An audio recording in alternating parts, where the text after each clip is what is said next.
Willkommen zu einer neuen Folge von Laura und Mariano. Wir sind in der Nähe von Jerewan, wo wir uns mit Freunden, die auch durch Armenien reisen, getroffen haben, um diese Weltraumteleskope zu besichtigen. Aber erstmal musste geklärt werden, ob wir dort überhaupt parken durften. Wir stehen ja jetzt hier auf der Wiese, aber eben kamen Leute, weil das ist hier anscheinend Privatgrundstück und die wollten dann erstmal abklären, ob wir hier stehen dürfen. Dann kam der Besitzer von der Wiese und meinte aber kein Problem, weil wir stehen ja jetzt hier auch zu dritt. Wir dachten erst, oh nein, die schicken uns bestimmt weg und so, aber nee, wir dürfen jetzt hier stehen. Und die haben uns sogar noch ganz viele Geschenke gebracht, ganz viel Essen, frisches Brot, Lavash, was lustigerweise auf Französisch die Kuh heißt. Frischen Honig, Pflaumen, Weintrauben, Äpfel, Brot. Das ist einfach mal Gastfreundschaft. Statt weggeschickt zu werden, bekommen wir jetzt richtig viel Essen. Es ist unglaublich, wie viele hier vorbeikommen und uns einfach was schenken. Was machen wir damit? Jetzt hält da gerade schon wieder jemand und schenkt uns, glaube ich, irgendwas.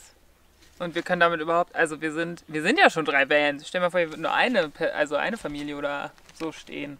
Was haben wir? Laura! Papa! Frisches Käse! Nach dem Käse gibt es jetzt noch mehr Dinge. Was ist es? Himbeeren! Wow! Himbeeren. Ein Teller Himbeeren und Haselnüsse. Wow. Okay, wir bleiben einfach 4 Wochen hier und müssen nicht mehr einkaufen gehen. Jetzt war Katja gerade kurz verschwunden, weil wieder ein Nachbar kam und ihr Sachen geben wollte. Und jetzt haben wir noch Tomaten und Weintrauben bekommen. So langsam wird es wirklich schwer mit dem alles essen. Das Pech geht weiter. Ich mache gerade Pancakes zum Frühstück, aber die Flamme geht jetzt langsam aus, weil unser Gas ist alle. Ich habe es gerade noch mal irgendwie hier so kopfüber hingestellt, damit noch der Rest rauskommt. Tja, das ist ja jetzt blöd. Jetzt müssen wir erstmal gucken, wie wir Gas auffüllen. Aua. Das Praktische mit anderen zu reisen ist, man kann sich gegenseitig helfen, weil Gas auffüllen ist in jedem Land immer ein Abenteuer, weil es gibt immer andere Regelungen, andere Orte, wie man das macht und natürlich in jedem Land gibt es auch immer andere Flaschen, das heißt die Anschlüsse sind anders. Aber in Armenien gibt es ganz viele Tankstellen, bei denen Gas getankt wird, weil so gut wie fast jedes Auto ist umgerüstet, dass es mit Gas fährt, weil es halt viel billiger ist. Und da kann man natürlich auch das Gas fürs Kochen auffüllen. Und die von Brunhildes Abenteuer, die haben so Adapter, weil die so auch mal ihre Gasflasche auffüllen. Muss ich nur mal gucken, ob der auch bei uns ranpasst. Hier ist hier ein tolles Gasadapter-Set. Das ist das, was man an der Tankstelle anschließt. Und das ist eigentlich für eine deutsche Flasche, aber wir haben eine französische, aber das passt wahrscheinlich da trotzdem drauf. Müssen wir mal gucken. Passend tut es. Können wir jetzt zu einer Tankstelle fahren und das dann auffüllen für einen Apfel und ein Ei. Dann fahren wir mal eben los und füllen unser Gas auf. Und nicht so weit auf der Karte habe ich zufällig so eine Tankstelle gefunden. Und auf Kyrillisch Propan. Mal sehen, ob wir da fündig werden. Weil es verschiedene Gassorten gibt, zum Beispiel Erdgas, Autogas, Propan. Aber Erdgas funktioniert nicht so gut fürs Kochen, deswegen habe ich hier nochmal Propan und LPG draufgeschrieben. Weil das Verständigen ist ja immer eher so mit Händen und Füßen, aber dann können die das lesen. Ja. Mal gucken, ob wir jetzt hier irgendwo das Passende finden. Also hier geht es nicht. Wir sollen 30 oder 300, weiß ich nicht genau, Meter in diese Richtung. Wow! Спасибо. Пожалуйста, пожалуйста. Man kann dann auch nicht Nein sagen, aber es ist jetzt die 500. Weintraubenrebe, die wir haben. Wir kaufen einfach keine Schokolade und Süßigkeiten nicht, weil es teuer ist. Und haben so immer ganz viel Süßes.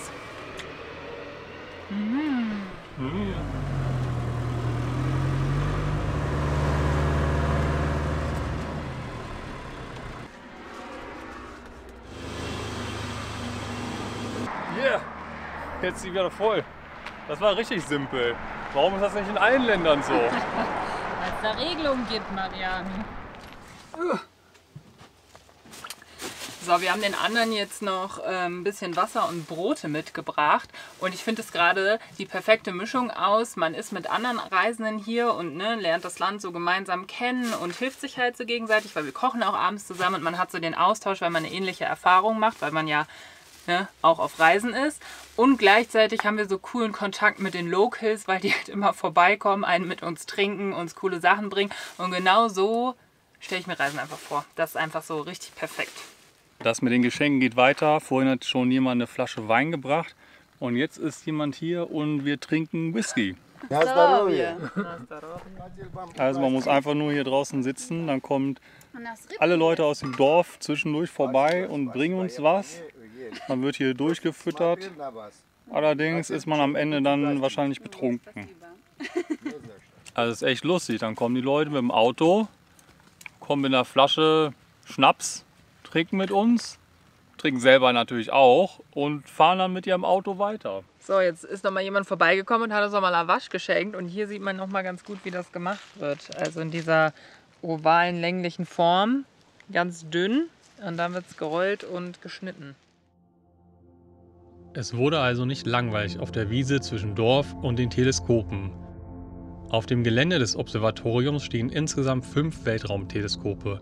Es sind aber nicht mehr alle in Benutzung. Es gibt einige kleinere und dieses große Teleskop. Um vielleicht nachts Sterne zu beobachten, sind wir hier alle hergefahren. Also mal sehen, ob wir etwas Glück haben. Heute Abend sind wir in einem Weltraumteleskop, was richtig Besonderes. Wir haben nämlich den Wächter kennengelernt, der auch immer zwischendurch bei uns am Campingplatz war und hat uns jetzt heute Abend mal die Tür aufgemacht und zeigt uns das hier. Zuvor haben wir lustigerweise genau dieses Teleskop schon in einer Doku über Armenien gesehen. Der Spiegel, in dem das Licht aus dem All gebündelt wird, hat einen Durchmesser von 2,60 Meter. Gebaut in den 70er Jahren und immer noch sehr leistungsfähig. Wir besichtigen heute Abend das Teleskop und das geht natürlich nicht ohne Wodka trinken. Na, zdrowie.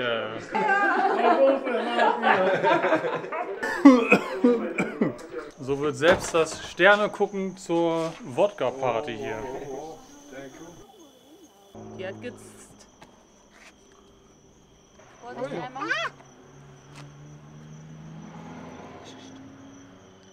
Sie haben eben noch gefragt, ob wir nicht dann lieber morgen Sterne gucken wollen und heute weiter Wodka trinken oder heute Sterne gucken. Aber wir wollten ja eigentlich wirklich Sterne gucken, deswegen machen wir das. Und der Kompromiss ist, dass wir danach wiederkommen zum Flasche austrinken. Ah ja, genau. Also heute beides quasi. Ja. Jetzt laufen wir jedenfalls rüber zum Schmidt-Teleskop. Das ist tatsächlich ein Teleskop aus Deutschland.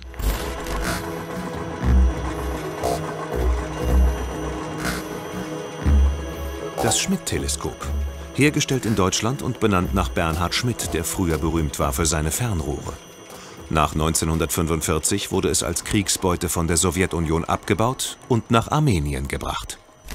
Irgendwas ist ja immer, jetzt sind wir vor dem richtigen Teleskop, aber es sind da wohl irgendwelche Defekte und die Reparaturen dauern bis 2 Uhr nachts. Das heißt, entweder wir warten jetzt so lange oder wir gehen hier morgen noch mal hin und dann können wir um 9 Uhr abends hier alles noch mal angucken und dann funktioniert es hoffentlich. Bis um 2 wollten wir dann doch nicht warten, besonders mit der 4-jährigen Alma. Dafür ging dann die Wodka-Party in dem anderen Teleskop weiter.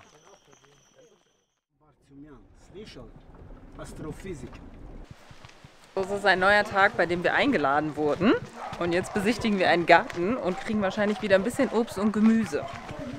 So, jetzt sind wir hier im Obstgarten angekommen und der hat auch richtig viele verschiedene Sorten. Also hier so grüne Äpfel, rote Äpfel, da hinten noch Pfirsiche. Das ist echt Wahnsinn.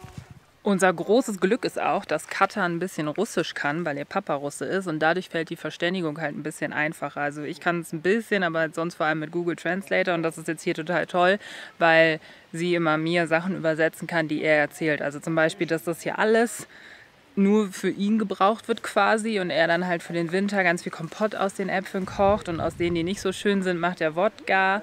Und das ist ja total spannend zu erfahren und solche Sachen gehen ja manchmal verloren, wenn man sich halt nicht zu 100% versteht. Und kein Wunder, dass er uns viel schenkt, weil alleine kann man das ja alles gar nicht verarbeiten. Aber es ist für uns auf jeden Fall richtig cool, jetzt hier mal rumzulaufen und sowas zu sehen. Und jetzt geht's zurück. Leider wurde das Wetter ziemlich schlecht und es gewitterte sogar. Also wieder Pech gehabt, weil so wurde aus dem Sternegucken nichts. Jeder soll einen Topf kochen. Alle sollen einen Topf Nudeln kochen. Okay, danke einmal. So richtig hoch So werden. richtig hoch. Jetzt ist Mariano dran. Ja. Jetzt. Weil wir heute nicht Sterne gucken können, weil es ja gewittert, spielen wir jetzt mit der Rakete und jetzt sogar so einen Fallschirm dran. Ui. Jetzt du. Okay, bitteschön. Danke. Immer noch auf Play.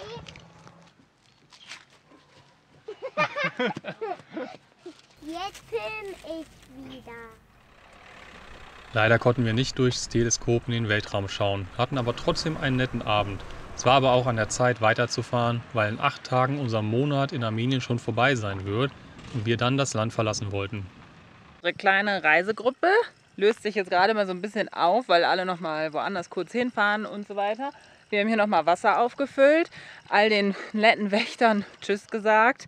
Es war echt eine richtig coole Zeit und sowas haben wir auf jeden Fall nicht erwartet und es war aber auch wirklich cool und spannend. Und jetzt geht es für uns erstmal gleich nach Jerewan. Jetzt sind wir ja losgefahren und am Straßenrand wurden wir sofort wieder angehalten. Huckel. Und da war jemand, der hat mal in Erfurt gewohnt und hat uns jetzt hier noch mehr Weintrauben geschenkt. Also es hört nicht auf.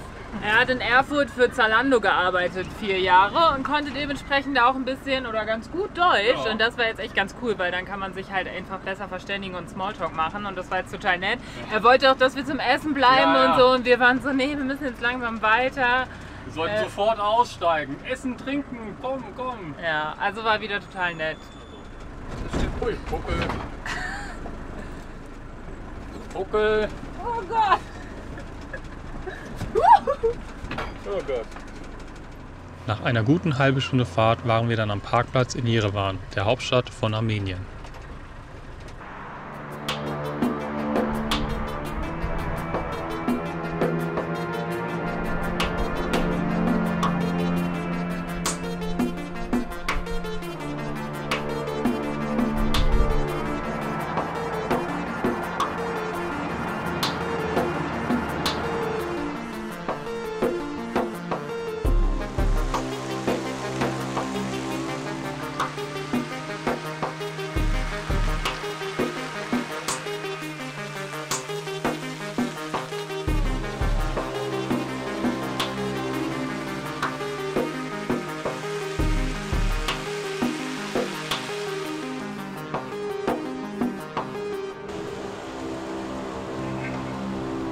Wir sind jetzt in Jerewan angekommen, laufen jetzt mal in die Stadt, hier diese Treppen runter.